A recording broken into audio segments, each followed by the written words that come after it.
Welcome to Heart Space Podcast. We are your hosts. I'm Anna. And I'm Candice. This is a podcast dedicated to all things heart-centered. In each episode, we will open our heart space to share embodied experiences, simple tips, and thoughtful prompts for you to live a heart-centered life. If you are curious about the wisdom of our hearts, if you are ready to embrace deep transformation, this podcast is for you.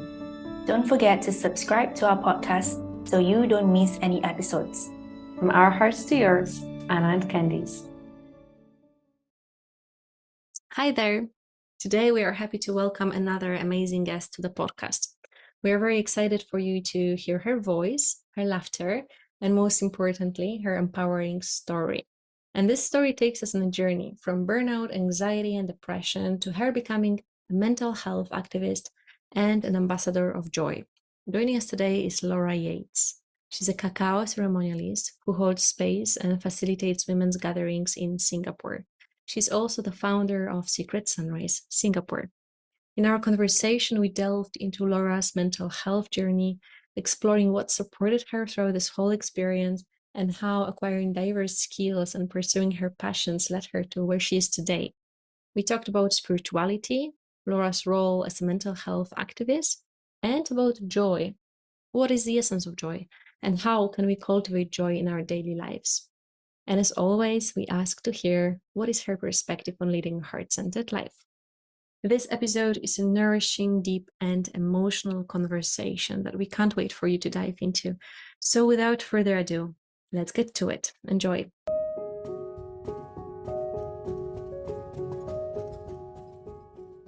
Welcome to another episode of Heart Space Podcast. We are back in the studio, and today we have a very special guest. I will introduce by reading a little bit about her to you. So here goes. Laura Yates is the founder of Hummingbird Life. She describes herself as an ambassador of joy and mental health activist with 20 years of experience as a somatic dance facilitator, cacao ceremonialist, and sacred space holder, yoga teacher, and meditation practitioner. She is also the founder of Secret Sunrise Singapore, holding events of music, movement, and connection across the island. Her diverse range of skills, knowledge, and gifts cross-pollinate the world to help others bloom and grow, just like a hummingbird, her spirit animal. Working with her clients, Laura helps people gain perspective, feel supported, empowered, connected, and have the courage to overcome what's holding them back. Welcome, Laura, to the podcast. Thank you. I'm excited to be here. Yeah, we are very excited to have you. And just before starting, we were chatting a little bit about how are you feeling today? How are you doing today? So how are you doing today? Let know our listeners. Yeah, I'm feeling good. It feels like a bit of a big week this week. Quite an emotional one. Actually, tomorrow is my last Secret Sunrise in Singapore as the owner. Before I hand over the microphone and the baton to another beautiful soul who's going to be taking that business to the next level. So I'm feeling joyful and sad at the same time, but in a beautiful heart-filled way. So just lots of mixed and magical emotions happening at the moment. So yeah. So maybe a little scatty.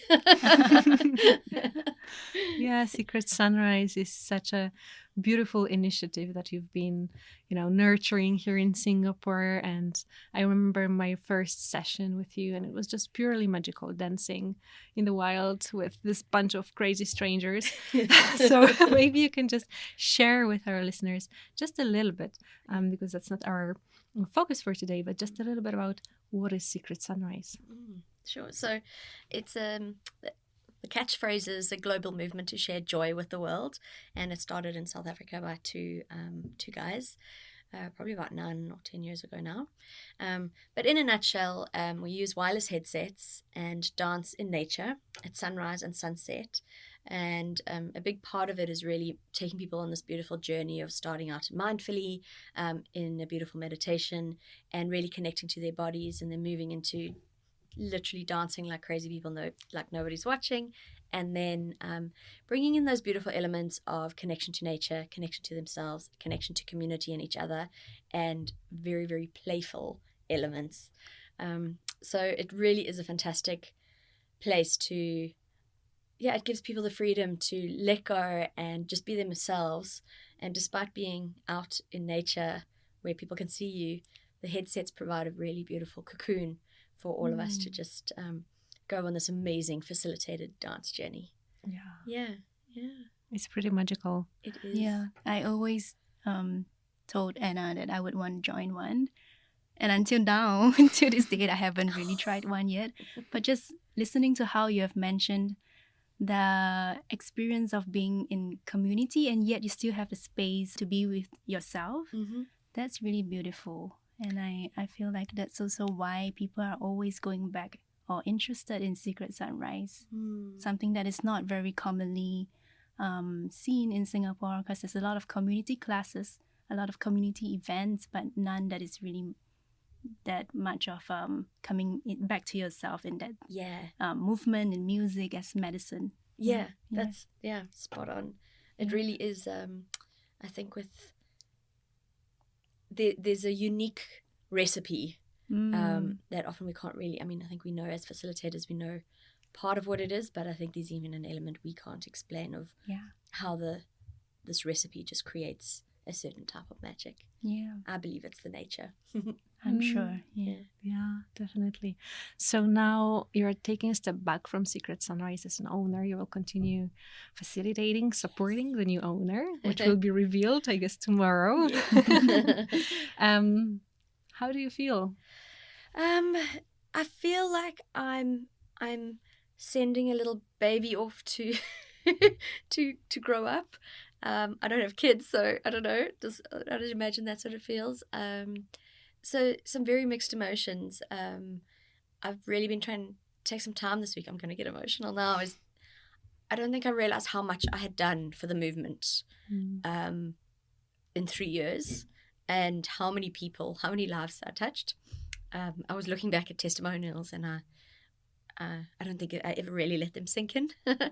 So I'm feeling quite emotional, actually, really emotional. But I think the biggest thing is that I'm feeling quite mature about my decision and relieved, because I think in the old Laura, I think I would have probably sabotaged the business because and wanted to see it fail so I could move on. Instead, I'm going, it's time for me to move on. I really think it is a time for someone new to take it to the next level. I am not that person, and I am really being called to do a lot more and focus my energy on the hummingbird life.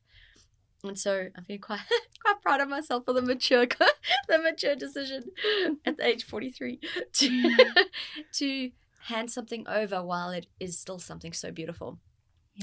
So there's this a little bit of sadness, but really, really, I'm very excited to see how it is going to go to the next level. And I know that the person who's taking it over is going to just shoot the lights out. And so it's a big process and trust.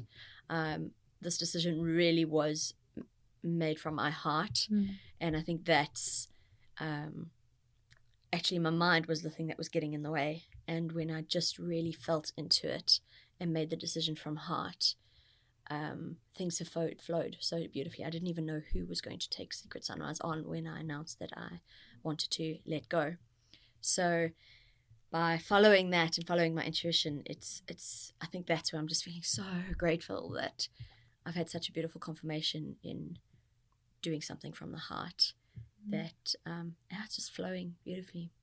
Yeah, I love it. I remember when you informed us, and I just felt so much admiration for you for being, having this strength and courage of just telling yourself that this is the time to take a step back. And I love that, and I admire you for this step. Although, of course, I mean, for me, Secret Sunrise Singapore is Laura, but you will always be there. So yeah, that's amazing. Thank you so much for sharing that. I know it's an emotional topic, and tomorrow, probably in the last Secret Sunrise under the Laura's lead, we will cry. I think we all will. Yeah. And I must say, I just think personally, you and I have been on a beautiful journey with Secret Sunrise together, and I know it's not the end. So, Was that how you both met each other? Yes, Through it Secret is. Sunrise. Yeah. So first, before we even met, I joined one Secret Sunrise session, and I just saw Laura and also her husband there. He was not facilitating at that time, I think. Yeah. But they were just these two most joyful, sparkly human beings jumping around, flying around. I was just, wow, I love it. I needed that in Singapore. It's something that I really missed in Singapore, and it just filled my heart with so much joy. And then I don't remember if I thought about becoming facilitator before coming or after coming. I don't really remember. But I mean, from there, it was just obvious for me that I want to be part of these crazy people. I want to join. I want to come at 6 a.m. to the beach and just have fun. So yeah, that's how we met. Nice. And you have, it's been a joy to facilitate with you. Yeah. It really has. It was so much fun, always. What a special moment this is. I think we didn't plan for this date for the recording, and somehow it happened to be like that. And for you to be sharing this moment, this raw, authentic feeling, a mix of grief and joy at the same time, I think it's a very precious gift for us to be receiving it as well. Well, thank you. Thanks for acknowledging it. Yeah. I think it's so important if we are just raw and real. I just think we are so much more connected as human beings. Yes. Yeah, definitely. Yeah, but here we are taking a step back from Secret Sunrise. Yeah. We are allowing it to go to the next, another journey of its own. And we wanted to talk with you a little bit more about hummingbird. your baby. You can tell us a little bit more first before we dive into your offerings. What does hummingbird symbolizes to you? So the hummingbird, the reason I actually called my business the hummingbird is about 5 years ago, I'd already left corporate and I was on a spiritual path, holding ceremonies and retreats and teaching meditation. However, it was actually under something called the Farm Girl Yogi. And I've always felt that I've had many passions. And I listened to a podcast of Oprah and Liz Gilbert, and they were talking about jackhammers and hummingbirds. And Liz Gilbert was talking about how jackhammers find one purpose, like Liz Gilbert has. She says, like, I want to be a writer and I will be a writer. And she jackhammers through her life with that single purpose, which is so beautiful. And there are some of us that are so excited, maybe a bit magpie-ish about life. And we are always learning new things, experiencing new things, and we want to share this. We are so excited about it that we want to share it with the world. Like a hummingbird flying from flower to flower, sharing the sweetness of life, this beautiful, sweet, sweet nectar. And the moment I heard that, I felt like it gave me permission to be and to not apologize for what was always seen as giving things up and start trying something new. But instead it was, no, I'm collecting all these beautiful things to create my own magical bundle. And so it really, then when I dived into the spirit animal of the hummingbird, it just made so much sense. They are stillness in motion. They're one of the most resilient little things. They travel. They've got the tiniest bodies, and I used to be a really tiny child. So, and yet they have one of the biggest hearts, and they travel such great distances. And so there really is, and they really are, they represent this luminescent sweetness of life and this pure joy, but they're also feisty because they can be a bit territorial about their flowers and their plants. And I really thought, for me, their whole description really resonated with me a lot. And it just gave me permission, by choosing that, has really given me permission to just embrace how exciting things are in life and how I find so many different things interesting. Yeah, that's very beautiful. And I know that that's true. When we immerse ourselves in so many interests and so many things, sometimes it can be perceived as we are not, giving our all to something, to one thing. If we are not dedicated enough to one thing. Yeah. But that's true. We are all different people and there is no one size fits all. We sometimes need to allow ourselves to just express ourselves fully, like a hummingbird, picking up things to find what truly resonates with us.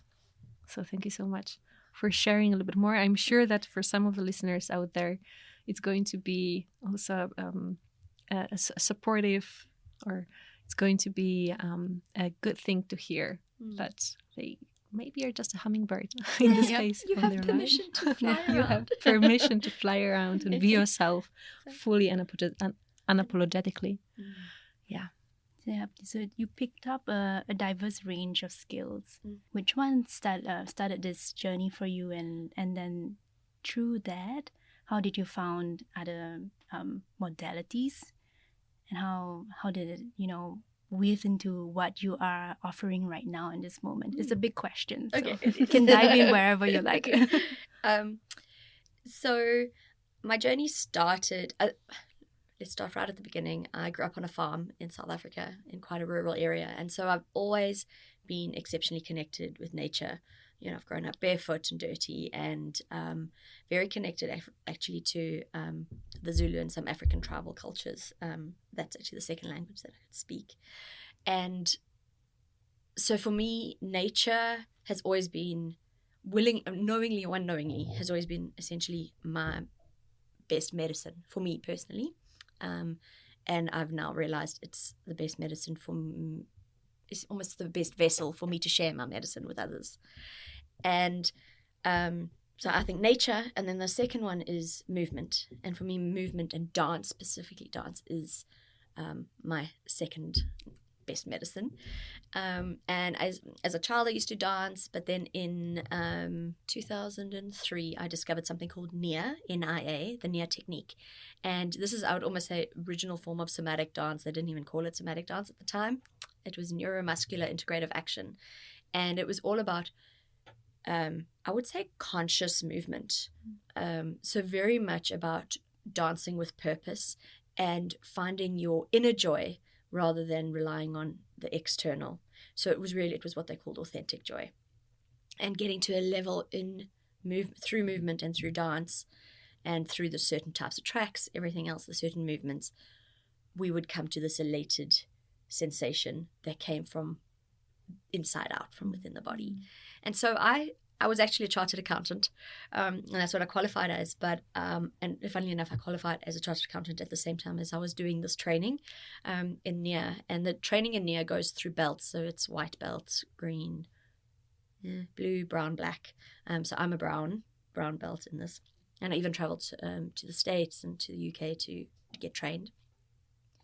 And this beautiful process always ran parallel to my corporate career. So I was a chartered accountant. I won't swear, but hard ass in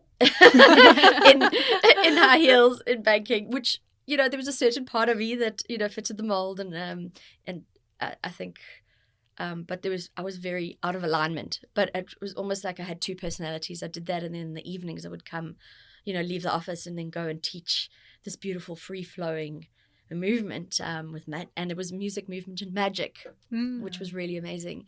And alongside that, I have always been I've been a yoga student for a very, very long time, and those were my medicines to basically keep me sane in my corporate role. And over the years, I kept getting a lot of signs to start to veer away from the corporate world. It took me a very long time, and it was often going off track and coming back until finally I decided in 2016 to leave corporate fully. But along this journey, this is where I think I've built up all these modalities, and it's all been from what I have needed to survive. So in my corporate journey, I really struggled with my mental health. I struggled with severe depression at university. I struggled with social anxiety. So I actually drank alcohol a lot especially in like networking events and bank. Those made me so nervous. And so I used alcohol as a crutch, and I would jump between that personality to, a Saturday morning or an evening of dancing and yoga and meditation. And there were two sort of pivotal moments, and one was in end of 2012, beginning of 2013, where I had complete burnout. I was very, very sick, exceptionally skinny, which was quite a nice thing. but I actually ended up in a psychiatric hospital for 3 weeks with severe burnout and anxiety and depression, and actually was misdiagnosed with bipolar. And then I just got pumped with a whole lot of drugs. And I really feel like that was a pivotal moment 10 years ago to say, I've been playing these parallel lives, it's time to shift. And a big amount of fear set in, and a big fear around my identity. And so I actually ended up just getting pumped with medication and going back into corporate, and actually back to the same bank that I was in, which was a bit crazy. And even though at the time that was all I could handle, I needed something that I knew. And it allowed me the space to start then really spending time outside of corporate on my weekends to really craft my own mental health journey and how I could actually help myself. And that's where mindfulness, meditation, the science, I really started trying to learn about my brain and the neuroscience behind it, and try to really understand my mental health and what was happening. And that gave me a really beautiful segue into eventually taking the time and the courage to leave corporate and say, this is not for me, and this really is the path I want to go down. So I don't even know where we are in the question, but it was a long question. Yeah, thank you. You shared really beautifully. Yeah. The word resilience just came out while I'm just listening to you, and how much your nervous system and your body have been taking a toll, day in, day out. People telling you so many different things and different ways that you should be doing or living life. But eventually you are still finding the way out for yourself, the meaning and purpose. And yeah, it's just so beautiful to listen to your journey and how that shaped you into the person you are right now. While you're sharing, you're still smiling with so much sweetness and joy. But I'm sure it came with a lot of wouldn't say baggage, but a lot of experiences that were rough. Yeah. And I think the theme, you've hit the nail on the head there, Candice. I think the theme around the string of it was essentially trying to please other people, and it was a desperate need to belong. And I've noticed that even where I grew up, I never quite felt like I belonged. Trying to fit into this very strict box of a chartered accountant in a bank, and until I finally gave myself permission to just be me and to realize what me is. And I think we're always still discovering it. I think we're changing all the time and evolving, but really finding out what brings me joy and what sparks that life and light and little fire inside and passion inside me. That finally made me realize I could be unapologetically me. But it took a lot of hard knocks, literally to the head. And yeah, it gave me, it's interesting because I wouldn't use the word resilience for myself, but I think you're all right. Yeah. And I think a big thread along that is this deep sense of belonging that we're all searching for, until we actually realize, until we are accepting of ourselves and feel like we belong within ourselves, we're not going to find it anywhere else. Yeah. So true. Yeah, I love your sharing so much, Laura. I feel that I'm wondering, how was your journey of spirituality across all these experiences that you went through, whether spirituality knocked on your life before or along this whole experience of burnout and anxiety? How was it for you? I think my spiritual journey actually stems all the way back to my grandmother. She was always a very spiritual person, and interesting, I grew up in quite a strict German Lutheran household on my dad's side, whereas I had a mum that was, even in the small town I grew up in, was often called a witch. And I think I now fully embrace that. But it was quite interesting. I've always had this my maternal lineage has always had a really beautiful spiritual side. And so I've had snippets of all these teachings growing up with my mum and my grandmother. When I was about 18, I moved down to Cape Town, away from the farm, and I really delved into my spiritual journey then. Definitely more as a learning student, and a bit with the ability to step away from organized religion. I had this freedom, and that gave me a lot of, tastes. That's when I started yoga. And I think yoga was the segue into my spiritual journey. Starting yoga and really finding that stillness within my body and using breath and meditation opened up a whole new world for me. And that has always been, I think, a lot of, I guess a core element to my spiritual journey. And along the way, then it's almost like I think things have added to that. But when it comes to, I would say the essence of yoga and meditation is really about finding that stillness, being connected to the body. It's the union. And for me, it's about marrying that, finding the stillness so that the answers can come, and marrying that with my amazing connection and deep connection to nature. Marrying that has created this beautiful spiritual path for me.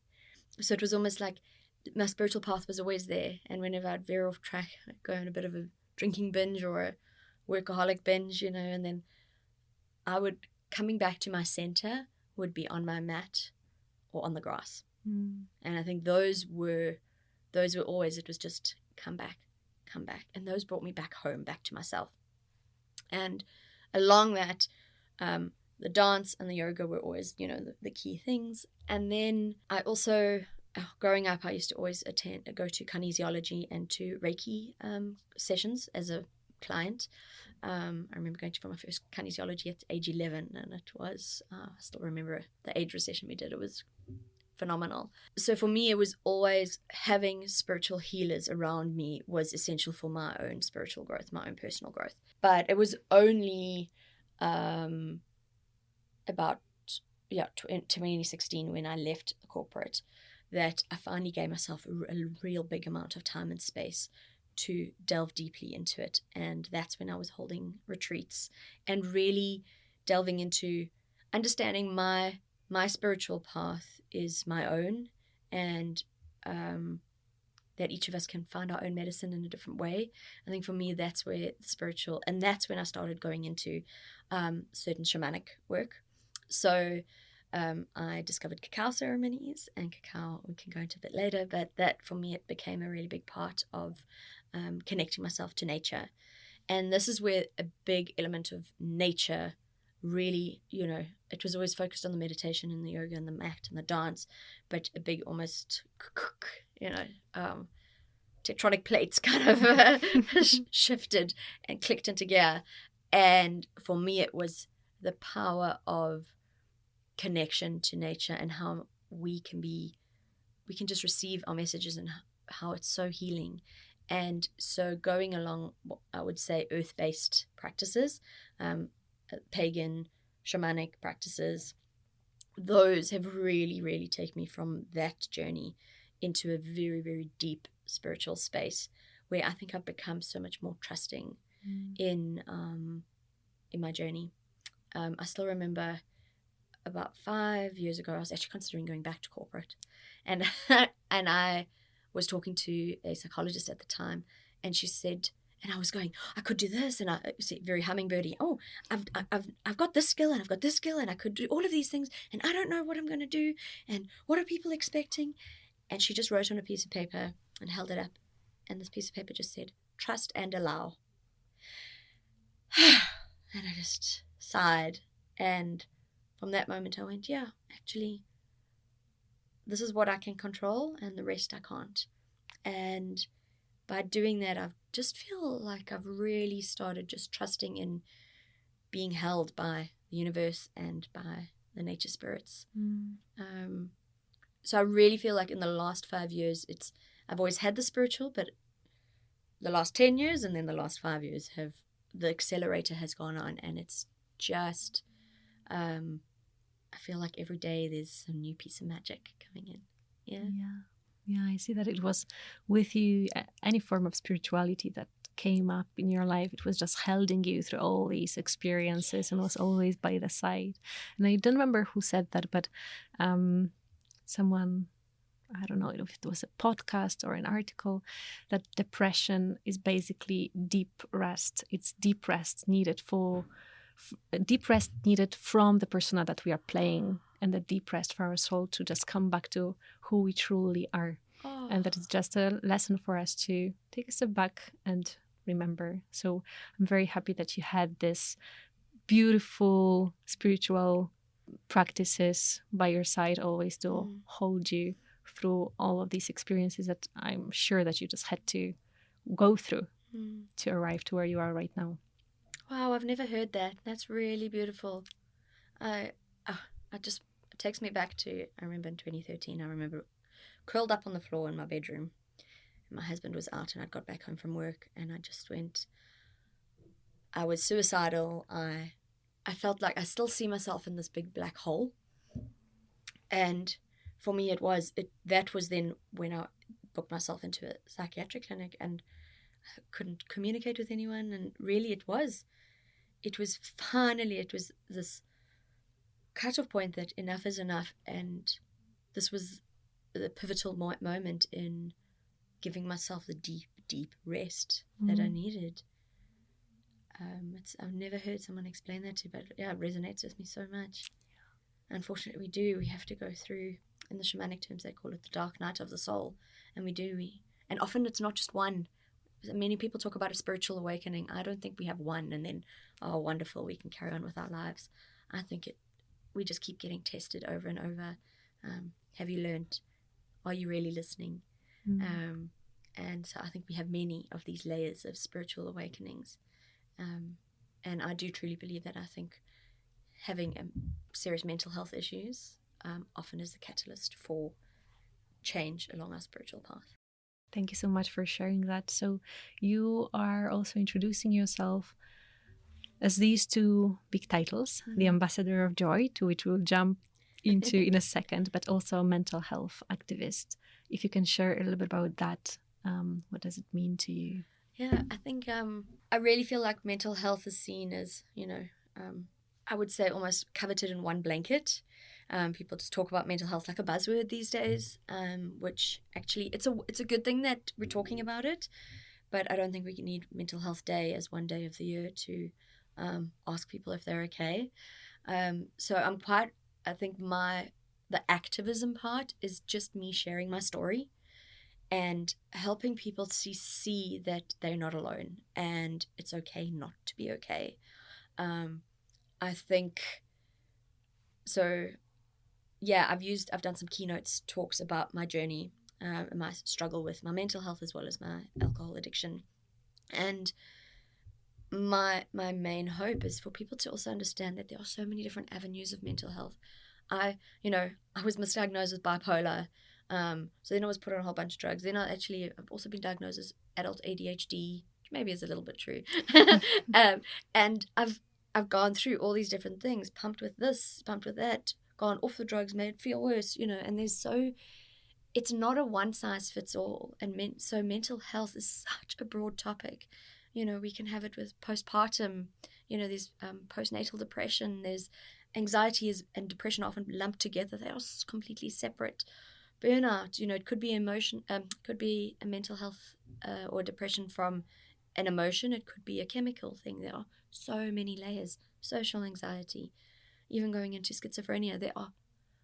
It's endless. And I just think the more of us that share our stories, I have found the more people then feel that they are safe. They can feel safe enough to open up and share their own. And I think my big thing is if I could help prevent a suicide or something, knowing where I've been, just for someone to know that they are not alone and that maybe there's a little glimpse of light at the end of the tunnel.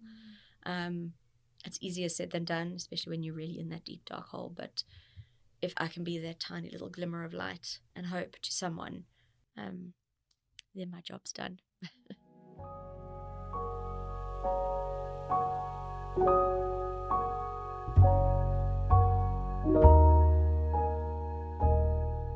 If we could just go back a little bit to talking about mental health and how you mentioned that it's also like the experience of it, it's very pivotal, and how you would also describe it as the dark night of the soul. how do you find the light? Like, how did you find for yourself? It might be different for other people, but every time when it almost feels like it's the end. What made you want to try again? Whew. I'm going to use one example because I feel like I've had many of these dark. Yeah. And it's quite a personal story. And this was actually only 5 years ago, March 5 years ago.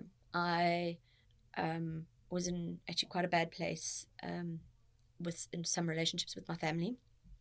And I really was, and especially with my anxiety was exceptionally heightened. And I was really using alcohol as a crutch. And I visited a friend. We were living on a farm, in a farming community at the time. We'd left corporate and I was living in a farming community, which really was not aligned to me and my being, which I think was a big catalyst for this. And I went to visit a friend and we ended up drinking bottles and bottles of wine. And I don't even remember this, but somehow I ended up trying to drive myself home. And I ended up writing my car off and having a car accident. Thank heavens I was still on the farm road and I wasn't on a public road. And then my husband found me, and to be honest, I came out pretty unscathed physically. And the next morning I woke up and my biggest realization was, oh my gosh, if I had been on a public road, I could have killed someone. And just the weight of responsibility of that, and that the effect of that. And then I realized, I was like, but why am I still alive? I mean, I didn't kill anyone, but I was like, I wish I had actually taken my own life at that time so I didn't have to carry on the way I was. And for me, that day was probably one of the biggest moments where I just went, something has to change. And I still remember the whole day, one of my dogs just lay with me, Milo, the whole day. He didn't go outside once. And this unconditional love was phenomenal. And my husband came, and he's such a wonderful man, and he came and sat next to me and he said, Law, I'm really, really worried about you. But something's got to change. And yeah, it was, to be honest, I think sometimes there's a quote, I can't remember who it's by, but it's only when the status quo becomes unbearable that change can happen, I think. And it was only, unfortunately, and I wish everyone could see a little bit more light sooner than that, but I really think for me it was a literal hit on the head against the dashboard that I needed to take me into my life has to change, and I'm not in alignment with her. This is not the person I want to be. This is not the person I am. From then on, the choice was not to stop drinking and to choose my health for other people. It was for myself. And that's when there was a shift, is if I don't do it for myself, I'm going to have an impact on all of these people around me. And so it really ended up being quite a conscious decision. The decision was, yes, that's it. It was a very hard road after that for a long time. However, that is when I found the depth of my spirituality, because I actually went to AA for one meeting and I thought, this is not for me. I think it is for a lot of people, but it wasn't my kind of medicine. And I don't think it was at that kind of place in my addiction to alcohol to need to go there. But for me, it was about deepening my spiritual journey. And I found so much discipline in a disciplined meditation practice and yogic practice to actually help me to see. And for me, that was it. It was understanding what was happening in my brain. So the more masculine side of me, I wanted the answers from a structured perspective and scientific perspective. And then I still remember I'm not a religious person, but I just went, there's got to be more than just little old me sitting here. Yeah, beautiful. Thank you for sharing so openly such a delicate topic and such a, powerful experience that you went through. It's really, really powerful, I think. It is. Yeah. For you and for everyone else that has opportunity to listen, and maybe for those also who went through similar experiences. So thank you so much.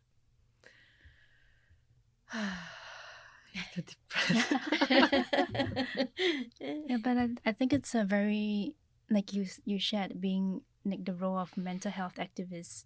It is very important to just keep talking and talking about such conversation, because someone who might need to hear it, they might not even listen to it the first time. Mm-hmm.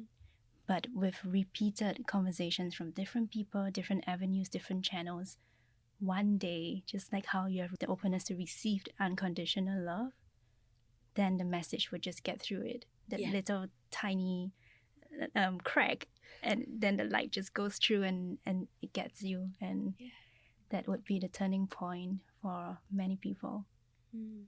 So thank you for doing this work, for sharing, like Anna said, so delicately and beautifully about this topic that I believe everyone should know how to navigate around. Because if we don't know how to be comfortable with such conversation, then we're just gonna be rather selfish with our approach, and that's not gonna be how the world thrive. I think something quite interesting is also, I think there's an importance in us sharing our stories, but also personally not being attached to them. Yes. I think I've shifted to a new level of, like, it's emotion. Sometimes I get emotional talking about it, but I am not my stories anymore. And I think that's where I think it's taken a good number of years to reach that point where I can share my story to help, but I am not attached to that anymore. Yeah. And I think it's a really beautiful place to get to, where we also know that we don't have to hang on to the identity of those stories. Yeah, exactly. Yeah. So let's segue a little bit into the ambassador of joy.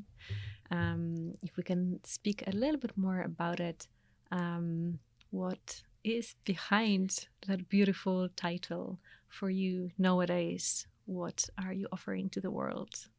Okay, so I think the joy is in so many different places in my life. And I definitely think it started with when I was teaching and training in NIA in the dance 20 years ago, was about finding this ecstatic sensation of joy from the inside out. And it was through movement and music that created this magic. And I think that has always been a guiding light and a spark of hope in me. And for me these days, there's this thing of being in pursuit of happiness, and we always have this I'll be happy when syndrome. And for me, I think we can still find joy even in the times that we are not happy. And I think that's where the difference lies. Joy is something that is a spark from the inside and not something that we can rely on the external. So I feel like these days there are a number of things that really highlight for me for joy, and I think where I would maybe be an ambassador of it. And for me, it's about where we find joy or what sparks joy within us. And for me personally, my dogs. I have golden retrievers, and I used to have 3, which I just think is just the epitome of joy in fur form. And I mean, what more could you want with something so happy and joyful? So there's definitely that. There's the connection that we have when we are dancing. Music as being almost a common thread for even people that don't know each other. Yeah. Can spark this sense of connection that I really think we as humans have been missing. We're all on our phones, we're all looking down, we don't spend time looking in each other's eyes, and all of a sudden we have this thing that we may have nothing in common, but the same music's playing. And I really think that can spark this. I feel like joy is like this little flame that ignites inside of us, and it can get ignited in any way or form, but it's certain things that are the catalysts for it. And I feel like music and movement, music and dance together, sparks it in such a magical way. That, and then for me, bringing in doing things in nature, being whether you're alone in nature or with people, just by taking a pause and looking around, the magic of nature, of trees, of creatures, of animals, of the wind, of the elements, I just think can spark joy just by looking at it with curiosity and awe and wonder. And I really think the combination of all of these things, I feel like, are the recipe for lighting that fire inside. And so when I say ambassador of joy, I think it's about the big part of what I really want to do and create in this world is to help people to find their own medicine and their own joy. So it really is, it's not about me saying this is the recipe, this is my recipe.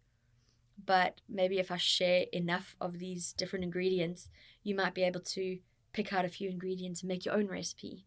And I really think we are all our own medicine.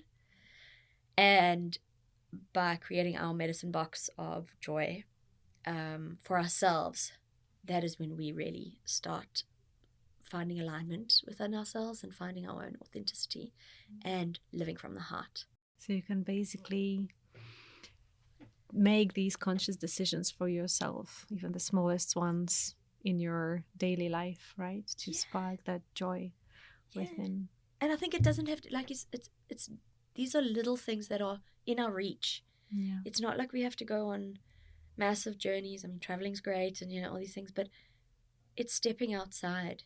It's looking up at the sky. It's getting into breath work. It's finding yourself on a mat, or it's dancing, or it's music. These are things that are, it's nature in any way, shape, or form. These are things that are on our doorstep or in our reach every single day. It's coming back to the simplicity. And I actually think that is where the essence of joy is just in the simplicity of the curiosity and beauty of life. And when we were talking about joy, we had an episode in the previous season talking about not taking life too seriously. When I'm looking at you, and you are the face that comes to my mind when I'm thinking about that. Not like a cloud face. Not like a cloud face. How does it feel when I tell you that you are not taking life too seriously? I actually feel that's quite surprising. Yeah. Because I think I can be quite a serious person. I'm glad that that's how it's seen. And I think I think we're all complex people, but that lights me up hearing that. It really does. Because I can sometimes get in my own way. Yeah.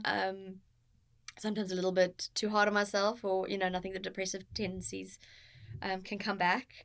And I do put a lot of pressure on myself. And I think to hear that is really like, it's a good reminder to keep doing what I'm doing and being who I am being. And for me, that's just real. So, yeah, that brings me joy. I'm happy to hear that. And you know what I think I was going to say is not taking things too seriously. I mean, sometimes we actually need to be as ridiculous and silly as we possibly can.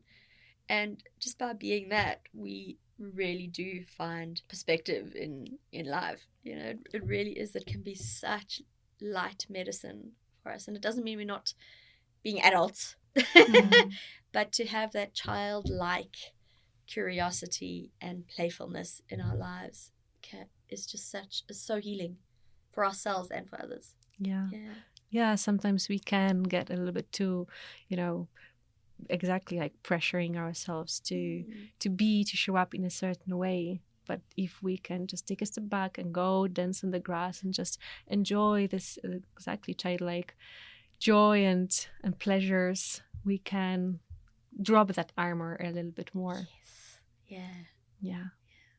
So I feel that's a lot what you're doing. And yeah, of course, this is maybe just something that comes to my mind when I'm thinking about you, but this is what we are creating with your offerings for the people around you. This opportunity to really do drop that armor for a moment and just be themselves fully.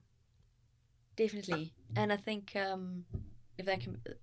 feel like me working with ceremonial cacao is one of the most beautiful tools to be able to do that, because it's not hallucinogenic plant medicine, but it is a beautiful medicine to help to drop from head to heart. It gives people this beautiful, safe container to really feel, and to feel in such a sweet and nurturing way. And combining that with nature, I think, I think there's medicine in us just really showing up as ourselves. What is it about the cacao that gives this opportunity to drop from the mind? So cacao is seen as a heart opener, and it's purely because it relaxes the muscles of our heart or the muscles of our body, but particularly around our chest. And it can help us, because of the theobromine in it, it can help us drop from a mind space into a heart space very, very quickly, and in a very safe and secure way.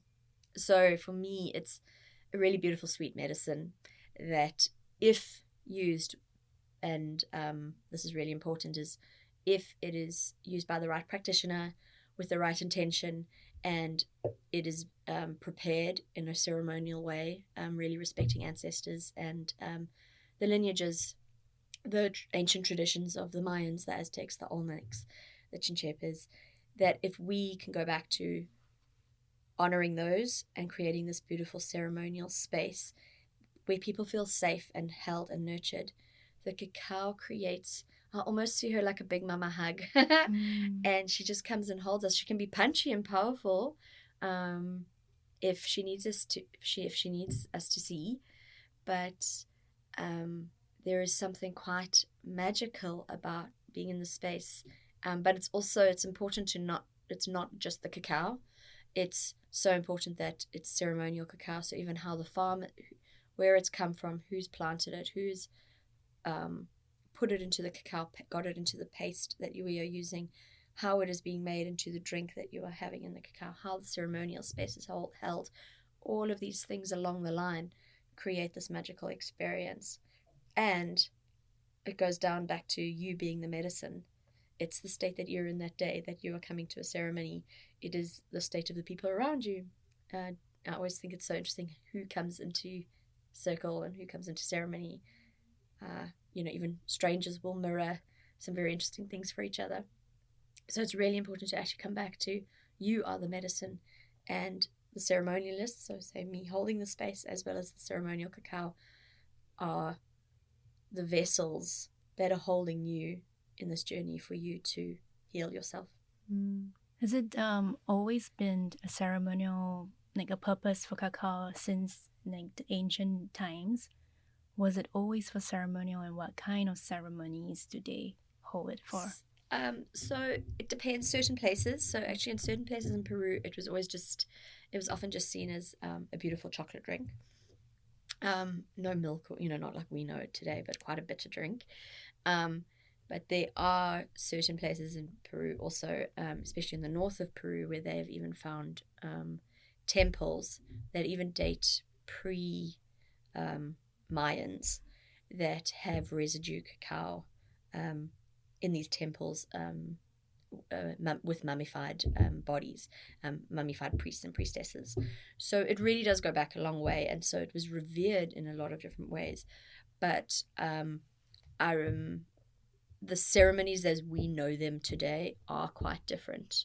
So, and also it depends on each different place. So the Mayans have quite a specific way of holding ceremony, and theirs is probably the one that's starting to filter through. But when people are mixing cacao with, say, a static dance or something like that, that's not the way it was done.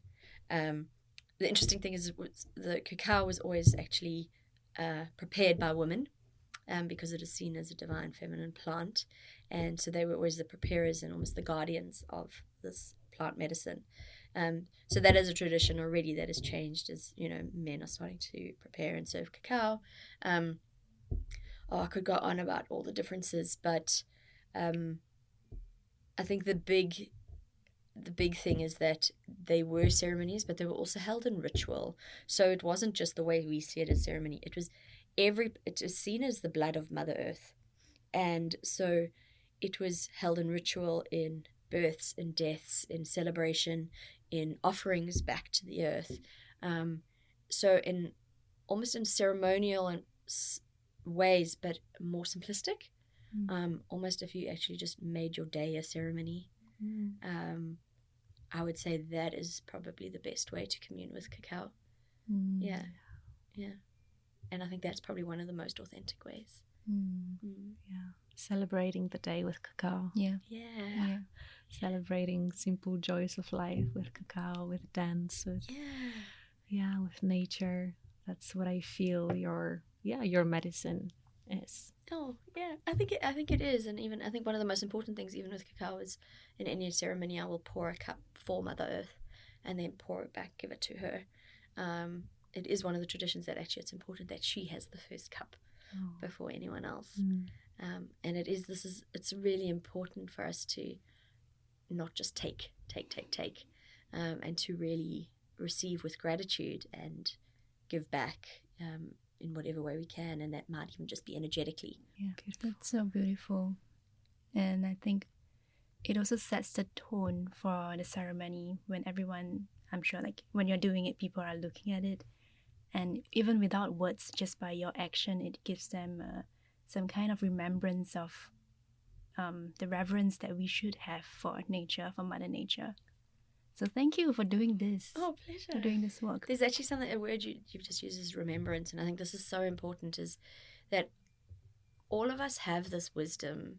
We all have, whether it's through our ancestral lineages, through our DNA, through rituals and practices, past lives, whatever you want to, call it, we have these memories that are stored. And a big part of, I think, where a lot of us are going on our spiritual journey really is about, we are learning, and it is important. It's really important to learn and be trained properly, and to learn from ancestors, learn from lineages.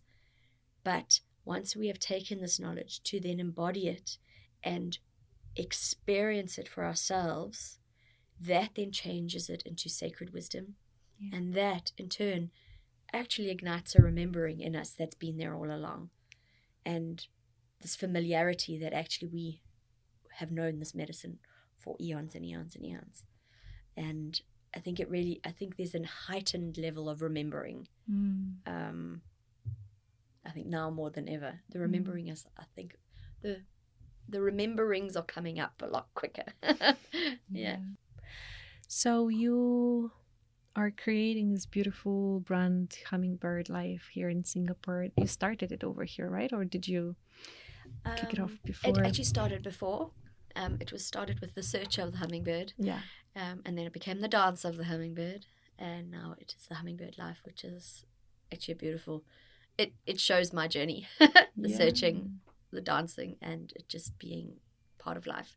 So you are managing your business as well as family and personal life. How is it for you? So at the end, we just wanted to talk a little bit about you as an entrepreneur in this journey, going through all these experiences. How do you manage your life, your business, and your personal time? So I think it's quite different too. I think a lot of people I chose not to have kids, so my time is taken up with dogs, but not nearly as much as with as people with kids. So I do have a lot of time that I can give to myself. And I think for me, doing the work that I do in its most powerful way, it's really important for me to self-nurture and give myself these little time capsules in nature for me, to come back to my own medicine. And I think the entrepreneurial journey for me has been really interesting. It's been a real tug between head and heart. My chartered accountant background often comes into play, and I can sometimes be a bit, I would see it as the masculine, but quite numbers focused, and very much statistical. And I know there's an importance in that. But I feel that sometimes that has blocked me, and then I can swing to the other side where I'm just all heart and just giving from a free place of love. And I think that has probably been my biggest challenge as an entrepreneur, is finding this beautiful harmony. And it's not a balance. I think it's a harmony. A balance would mean it's linear and it's equal on both sides. And I don't think it is. I think it flows. Sometimes we need more structure and discipline, and sometimes we need more flow and heart and trust. But I think the biggest thing for me has been to unlearn unlearn how I do business with my head and rather do it from my heart. And actually, one of my teachers always says, feel with your head and think with your heart. And it really is. I feel like the entrepreneurial journey has been my biggest teacher for that, because it's really important for us to stay disciplined and to be business savvy, but to not lose the very essence and passion of what we're doing. And I even noticed at one stage I started what I do from heart, purely because of this sheer joy that I had found that I wanted to share with the world. And then there came a stage where it got to, oh, but you need to scale, you need to get bigger. What are your metrics? And not even me, it was other people asking me this. How are you going to expand? Are you being efficient? And when I started thinking too much in that way strategically, I actually cut the flow off completely, and it didn't flow as much. And when I removed those thoughts and went back to what do I really want to share and what is the essence of what I'm doing, the energetic flow came back. Bearing in mind, coming back to the head, is where I do often not charge what I should, and I don't really value what I do sometimes. And I know that's a whole nother lesson for myself. And that comes back to then that we do need certain structures in place in order to actually run a business.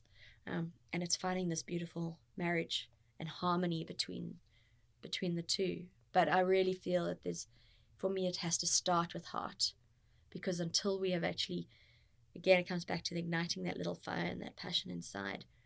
It really has, I think what we share with the world needs to come from a place that is so unconditional and so trusting that it moves us forward without us actually it sounds bad, but almost not thinking about the consequences.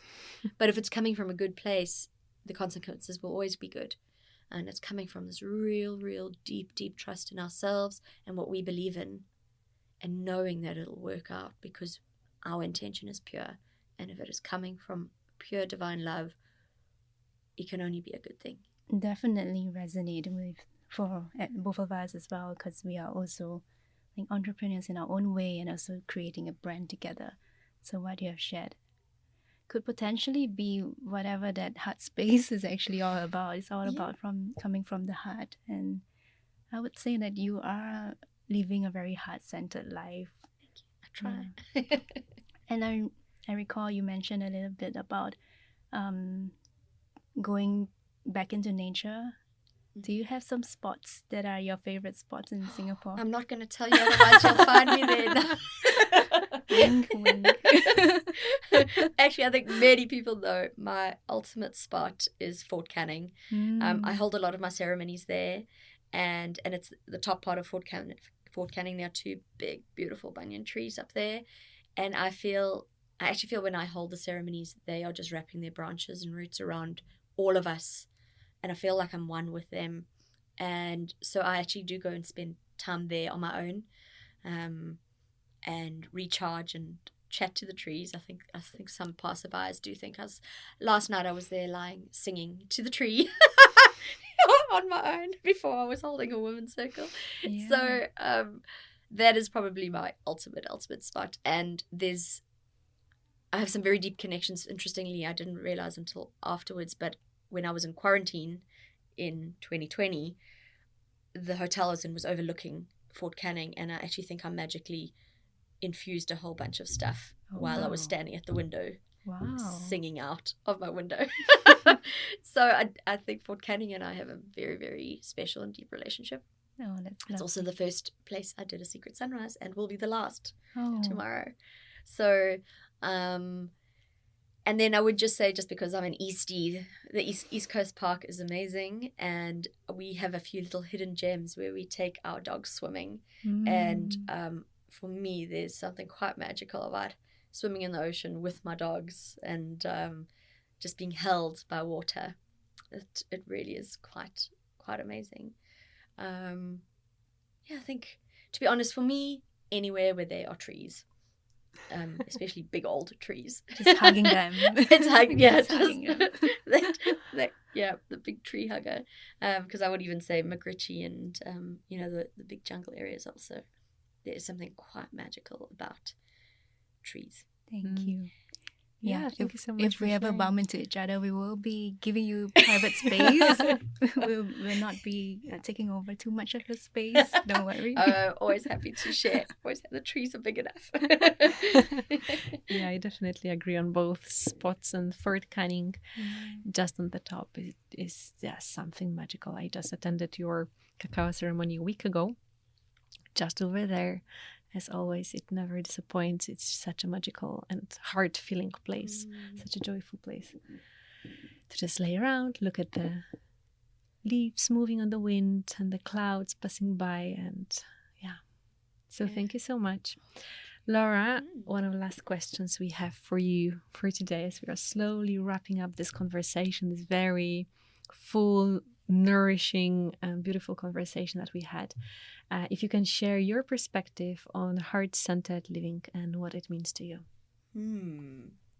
I feel like heart-centered living has got to do with our intuition and our intention. And I think the two of those is, if we are doing everything we choose to do, if it comes from a pure intention of helping others and helping ourselves, and this sacred reciprocity, I feel like we will always live in our truth. So it really is, it's this understanding that there is always a giving and a taking, and that everything happens in a beautiful flow, and understanding that if we are holding things in the right intention and giving from a place of love and receiving with that same divine love, I really feel like that is heart-centered living. And it's not about the big stuff, it's about doing it in the little things every day. And that's where the joy sparks. The inner joy. Thank you so much. Yeah. And what are some projects that you have coming up this year that you would like to share with us? I've got some very exciting things coming up, actually. Some very new things too. So I do hold cacao ceremonies very often in Fort Canning, at least twice a month. Often I do outdoor ones. Sometimes I do indoor ones for people that want a little bit more of a cocoony space. But interestingly enough, I think nature cocoons us anyway. But I also have some very exciting things. On the 9th of March, I have a cacao immersion play shop where we are going. I've got some beautiful cacao beans from a farm in Peru, and we are going to go all the way from a bean to cup process and then hold a ceremony. So it's about people wanting to immerse themselves in and strengthen their personal relationship with cacao. And so that's going to be really juicy. And then that is actually a little foundation to a ceremonialist facilitator training that I'm holding from mid-April onwards. And it's a 6-week training, and it's going to be on Saturday mornings, and there's a lot of content involved. And the whole idea is the pull for me and the call to do this is not just to take people on cacao facilitator training. That is a big thread through it, is really understanding and respecting the lineage and the ancestral teachings of cacao. But it is also about learning how to hold safe space. And it is called the magic of your medicine. So a big part of this training is about giving you tools and techniques to empower you to find what your medicine is that you want to teach in ceremony, in holding safe space. How do you do it from an authentic and safe, sacred space? And I've also got a friend, Will, who's going to be sharing his magic of his medicine, which is sound healing. So he's doing a section of my training, and but a big part of it is in me teaching things that are my medicine, like movement, some breath. But it is a beautiful ceremony, training for basically anyone, whether you want to use cacao or not, anyone in the space holding that would like to enhance their way of protecting themselves, looking after their own energies, and also creating a magical space for participants.